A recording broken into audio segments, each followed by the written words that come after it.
A 28-year-old woman lies paralyzed in the ICU. The result, her family says, of a neck adjustment by a chiropractor. Caitlin Jensen was fun-loving and loved the outdoors.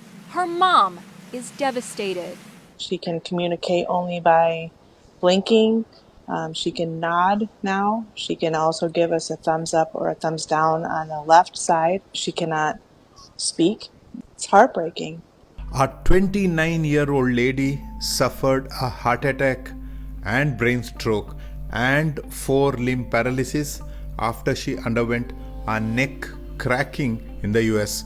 Neck is very fragile and vigorous manipulation in unscrupulous parlors, clinics and quackeries can rupture a brain artery in the neck, causing paralysis. I have seen many patients like this in my practice in the last 24 years. Avoid someone cracking your neck. It can crack your brain. Share this with your parlor or quackery visiting friends.